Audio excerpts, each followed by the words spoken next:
अस्सलाम वालेकुम। हमारे चैनल कंप्यूटर स्टडी स्टूडियो को लाइक करें और सब्सक्राइब करें ताकि हर नई वीडियो अपलोड होने पर आपको नोटिफिकेशन मिल सके। बिस्मिल्लाहिर्रहमानिर्रहीम। लेक्चर नंबर है 31। आज हम इसमें डिस्कस करेंगे functions. A function is a collection of statement that perform a specific task.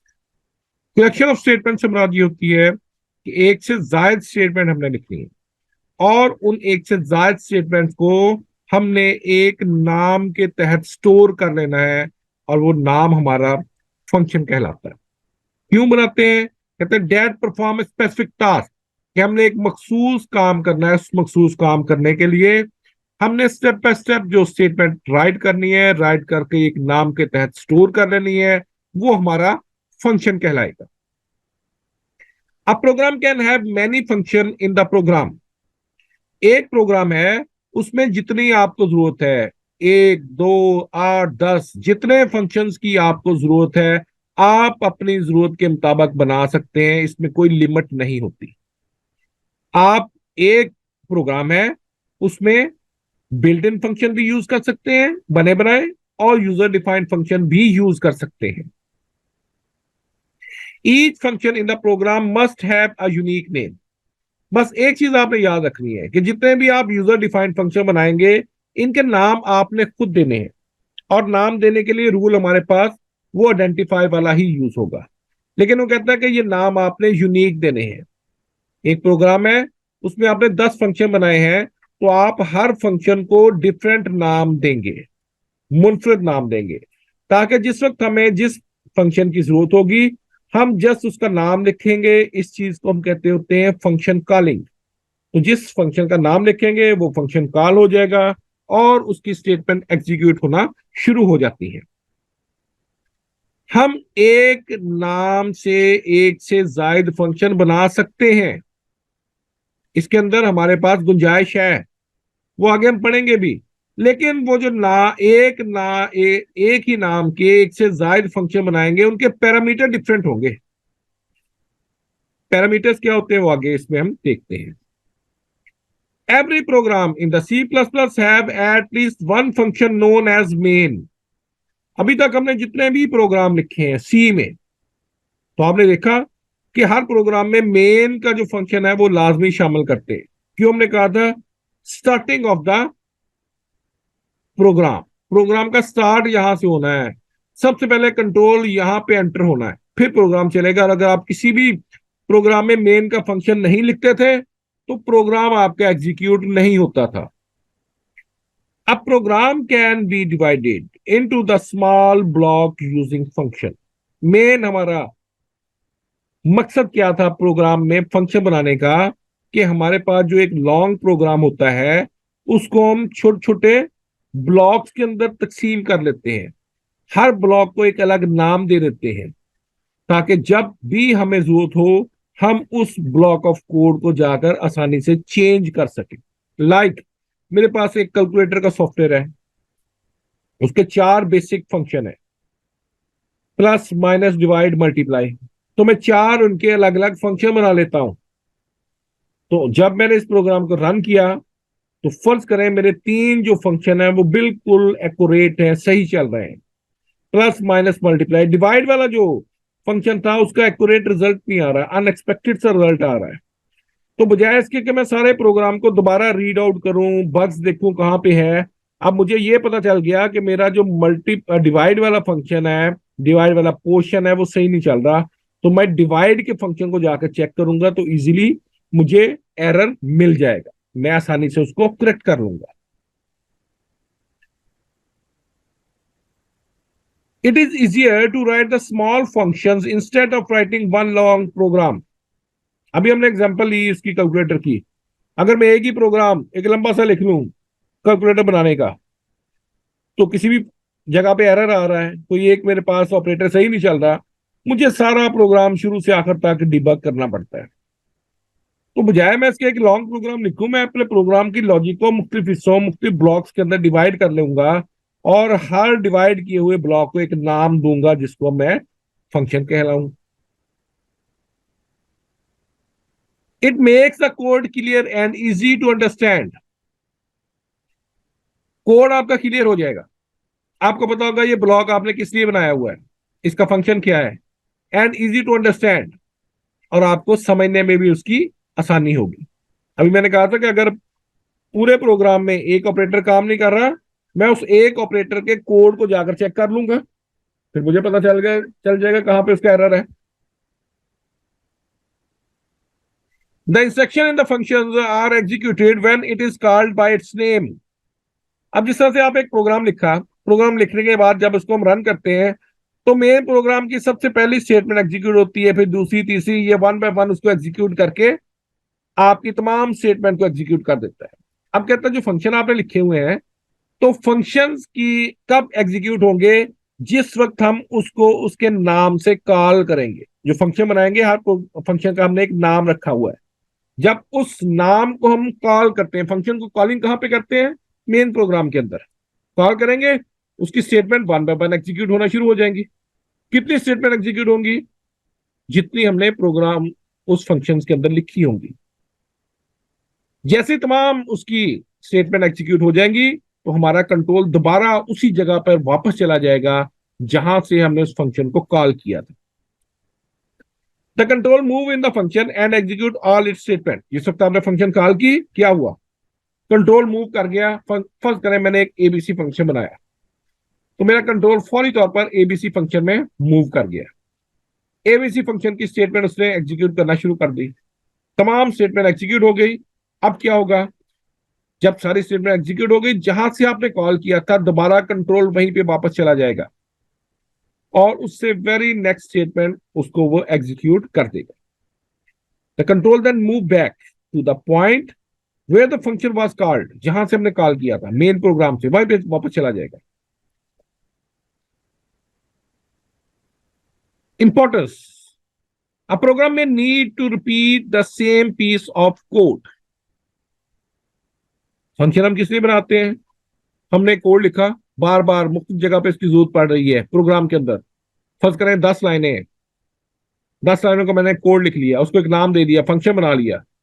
अब जब भी वो 10 लाइनें दोबारा आपको प्रोग्राम में कहीं पे इसकी जरूरत पड़ेगी, तो आपको वो 10 लाइनें लिखने की जरूरत नहीं है, आपने उस फंक्शन का नाम लिखना है, मीन्स के फंक्शन को कॉल कर लेना है, वो 10 की 10 लाइनें वहां पे एग्जीक्यूट हो जाएंगी। तो हमारे पास जो कोडिंग होती है प्रोग्राम की, उसकी लाइंस कम हो जाती हैं फंक्शन लिखने से। It may be required to perform the certain task repeatedly. कुछ ऐसे टास्क हैं जिनको बार बार आपको करने की जरूरत है, जैसे 2 नंबर है, बार बार जमा करने हैं, आपने कोई फार्मूला है लिखा हुआ, उसको बार बार आपको इस्तेमाल करने की जरूरत पड़ रही है, तो आप उसका फंक्शन बना के रख लें, जहां आपको जरूरत होगी उस फंक्शन को कॉल कर लें वहां पे। The program may become very large if functions are not used. Program आपका बड़ा हो जाता है अगर आप फंक्शन को यूज नहीं करते। कैसे, देखिए मेरे पास 10 लाइनों का एक कोड है जो मेरे मेन प्रोग्राम में मुख्तलिफ जगह पर यूज हो रहा है, 4 जगह पे मैंने यूज करना है। इट मीन का 40 लाइनें मुझे बार बार लिखना पड़ रही है। 10 लाइनें लिखी, फिर 10 लिखी, फिर 10 लिखी, फिर 10, 40 लाइनें मुझे लिखना पड़ी। मैंने क्या किया, वो 10 लाइनों का कोड एक फंक्शन में स्टोर कर लिया, एक दफा लिख लिया। अब जहां भी आपको जरूरत है, बजाय 10 लाइनें लिखने के, आप उस फंक्शन को कॉल कर लें। तो अब आपने एक लाइन लिखी है और 10 लाइनें उसकी जगह पे एग्जीक्यूट हो गई आपकी, तो प्रोग्राम का साइज आपका छोटा हो जाता है। The piece of code that is executed repeatedly stored in a separate function. वो लाइनें जो आपने बार बार एग्जीक्यूट करवानी है, कहता आप एक नाम में उसको स्टोर कर लें और उसको कह लें ये कि ये एक फंक्शन है जी।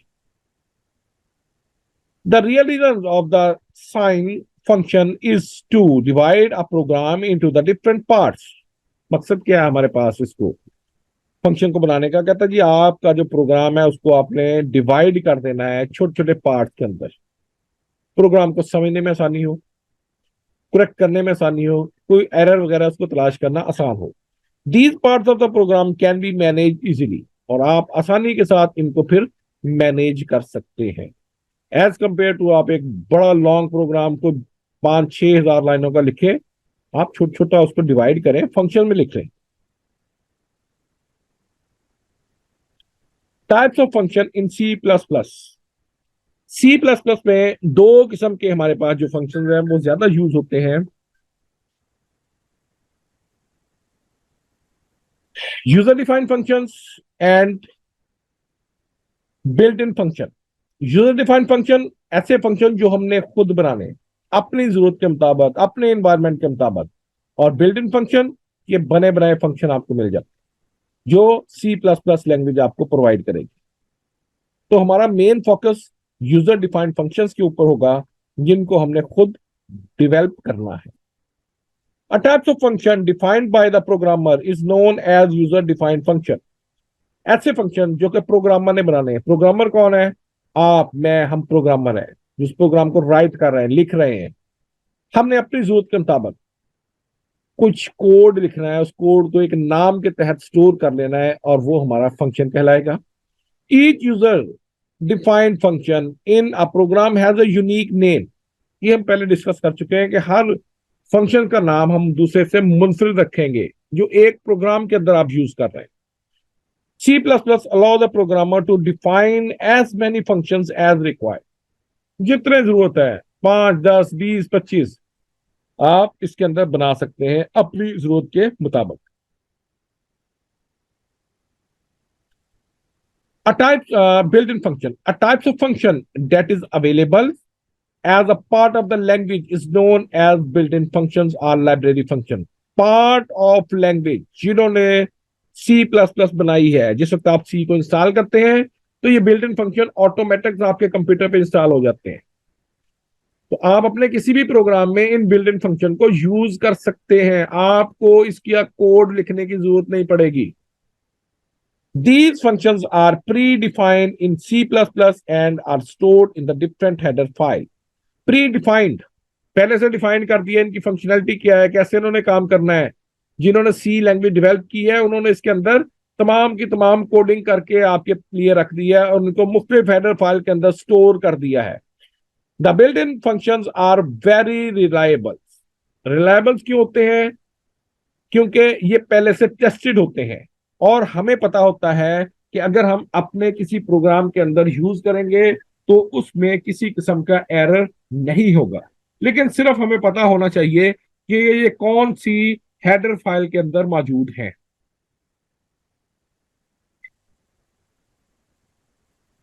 The built in functions make program faster and easier.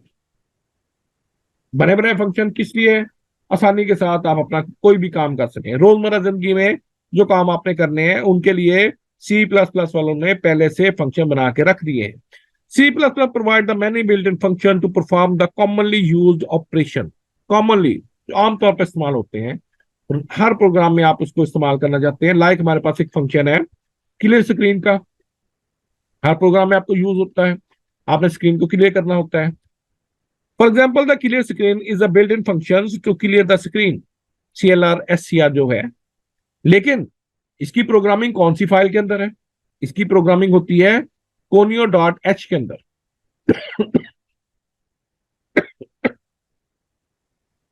जिस प्रोग्राम में आप क्लियर स्क्रीन का फंक्शन यूज करेंगे उस फाइल प्रोग्राम में आपको conio.h की फाइल को इंक्लूड करना पड़ेगा, अदरवाइज आपके पास एरर आएगा।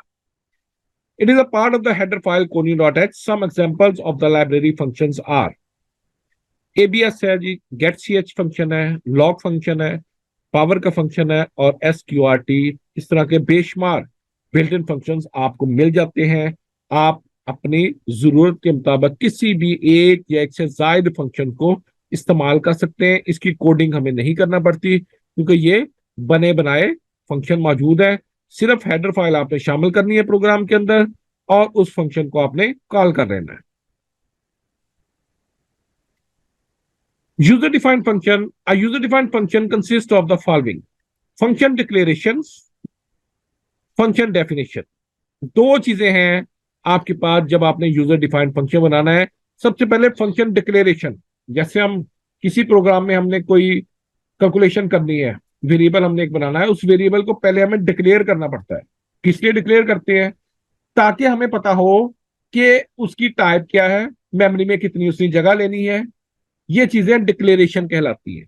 अब यहां पे जो हमने बनाना है अपना फंक्शन, फंक्शन किस तरह की वैल्यू रिटर्न करेगा, उसका नाम क्या होगा, ये उसकी डिक्लेरेशन आ जाती है। फंक्शन डेफिनेशन, फंक्शन ने करना क्या है, वो आप सारा इसके अंदर यहाँ पे आकर लिखेंगे। Function declaration and function prototype एक ही चीज है। Function declaration is a model of a function. Model नाम उसका क्या है, उसमें रिटर्न डेटा टाइप किस तरह की होगी, ये चीजें उसकी मॉडल को रिप्रेजेंट करती है। It is also called the function prototype, ये उसका दूसरा नाम है। It provide the information to the compiler, compiler को इंफॉर्मेशन देने की चीज की अबाउट द फंक्शन। फंक्शन का नाम क्या रखा हुआ है, किस तरह की डेटा टाइप रिटर्न करेगा, पैरामीटर कौन से इस्तेमाल हो रहे हैं, ये चीजें फंक्शन डिक्लेरेशन कहलाती हैं। It and with the semi colon, ये आपने याद रखना है कि इसके आखिर पे आपने सेमी कॉलन देना है फंक्शन डिक्लेरेशन के आखिर पे। Function prototypes are usually placed at the beginning of the source file, source file के शुरू में, कहां पे, just before the main function. Main function से पहले आपने ये लाइन लिखनी होती है, जिसको हम फंक्शन डिक्लेरेशन या फंक्शन प्रोटोटाइप का नाम देते हैं, और इसके आखिर पे सेमी कॉलन आएगा। फंक्शन डिक्लेरेशन क्या क्या चीजें शामिल होती है जी। Function declaration consist of the following parts. Function name, हमने खुद नाम देना है, ABC X Y Z whatever, जो मर्जी आप नाम दे दें। फंक्शन रिटर्न टाइप्स, ये जो फंक्शन हम बना रहे हैं ये किस तरह की वैल्यू रिटर्न करेगा, ये उसकी रिटर्न टाइप है। हर फंक्शन या तो कोई वैल्यू रिटर्न करता है या कुछ भी रिटर्न नहीं करता। अगर वो कोई भी चीज रिटर्न नहीं करेगा तो उसको हम कहेंगे वाइड। अगर वो कोई वैल्यू रिटर्न कर रहा है, वो इंटीजर हो सकती है, फ्लोट हो सकती है, कैरेक्टर टाइप हो सकती है, वो हमने यहां पे बतानी है उसकी return type. Numbers and types of parameter, कितने पैरामीटर हम इसमें इस्तेमाल कर रहे हैं, उनकी तादाद कितनी है और उनकी टाइप्स क्या है, वो इंटीजर है, फ्लोट है, कैरेक्टर है, वो हम यहाँ पे बताएंगे। ये तीन चीजें हमारे पास है फंक्शन डिक्लेरेशन के अंदर।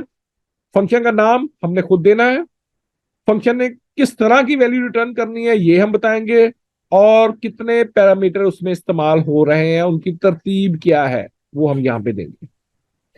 सिंटैक्स देखें इसका। सबसे पहले हम लिखेंगे रिटर्न टाइप। रिटर्न टाइप से मुराद है रिटर्न डेटा टाइप, किस तरह की डेटा टाइप रिटर्न करेगा, कौन रिटर्न करता है, ये फंक्शन। फंक्शन नेम हमने खुद देना है, आइडेंटिफायर वाले रूल इस पे अप्लाई करने हैं। ब्रैकेट्स के अंदर हम लिखेंगे पैरामीटर्स, एक है या एक से ज्यादा है, जितने पैरामीटर यहां पे हम लिखेंगे उनकी वैल्यूज पास होगी, पास से मुराद उस फंक्शन तक पहुंच जाएगी जिसका नाम हमने यहां पे लिखा हुआ है। इसको आगे हम डिस्कस करेंगे, जिस वक्त हम पैरामीटर्स की वैल्यूज को पास करेंगे। Thanks for watching the lecture. इंशाल्लाह मिलते हैं नेक्स्ट लेक्चर में, उस वक्त तक के लिए अल्लाह हाफिज। हमारे चैनल कंप्यूटर स्टडी स्टूडियोज को लाइक करें, सब्सक्राइब करें और बेल आइकन पे क्लिक कर दें ताकि हर नई अपलोड होने वाली वीडियोस का नोटिफिकेशन आपको मिलता रहे।